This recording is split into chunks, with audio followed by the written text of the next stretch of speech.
is Julie Wooten, and today I am going to be talking to you about historical thinking through primary sources. And in particular, I wanted to do The Jungle by Upton Sinclair. The great thing about The Jungle is you have so many avenues and things that you can share with the students that are really cool and really interesting.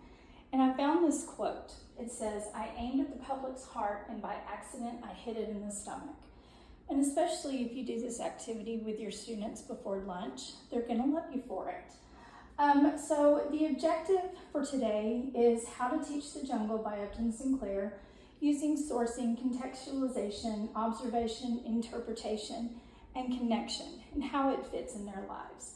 So the big question is, how effective were the progressive era reforms in addressing some of the major problems of industrialization, particularly the Chicago meatpacking plants? So this is my hook. Did you know that in 1902, there were 300 million head of cattle and 5 million hogs that came through Packingtown in Chicago in the meatpacking plants? So, step one, what I would do is I would give them this chart to complete, and depending on how much you have covered with them, you can have them do the first column, the second column, even up to the third column. And then after the reading, they can come back and finish with the fourth and the fifth columns. But hopefully you will have taught them a little bit about who the muckrakers were, what their goals were, and a little bit about Upton Sinclair. Then you have the kids just observe. You're just gonna ask them to skim read the material and don't comprehend anything yet. I know that's shocking, but don't let them comprehend yet.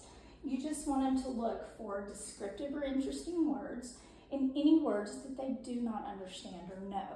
So have them circle the descriptive words and underline any of the words that they do not know. Give them a few minutes to silently glance over the material and then come back and talk about it. Talk about especially what they didn't know. We'll use your context clues. What did it look like in the sentence? What do you think it means? Where have you heard this word before? And then here's an example of how the students would circle and underline anything that they saw. For example, rejected, moldy and white, dirt, or dirty.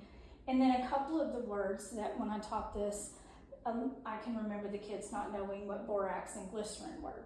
They heard of it, but they weren't really sure what it was. And then consumption, especially the disease that was popular at the time. Also, show pictures. They love pictures. And also include other gross facts that came from the book. One gross fact that I like to talk about is how the stirrers of the giant vats of lard would sometimes actually fall into the lard. And of course, they were done because the lard was boiling and they would just dig them out and they were dead. Or how they might chop off a thumb and they just would leave the thumb in there, wrap up their hand and keep right on working. After you've done that, have your students read deeper. You want them to interpret it. What details tell you about the working conditions of the meatpacking plants? Now they're already going to know they're really gross, but get more specific. Ask them to be more specific.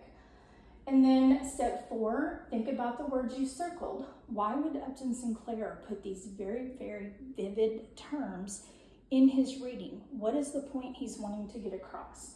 And so these are great discussion items, and you'll be surprised how much your kids come up with that you don't even think about at the time. Then step 5, this is a chart that they can complete after they had learned a little bit about Upton Sinclair, but then after they had read the excerpt from The Jungle. So what was going on before 1906? And I've included some possible answers. Of course, we just got out of the Gilded Age, and the Progressive Era is all about fixing the Gilded Age. Laissez-faire, because laissez-faire is going to be seen on every end-of-year test that they make of any state. Exploitation of workers, plus the boom time of the era. Then, during 1906, the book is coming out. He's written articles in magazines This is going to lead to outrage and a huge need for some new legislation. And then after 1906, how did Roosevelt handle it? Well, he passed the Meat Inspection Act, the Pure Food and Drug Act. He made sure there were labels on your food with all of the ingredients. I even show my kids a bottle of water and say, look for the ingredients on your bottle of water. They're there, just water. Lastly, we go back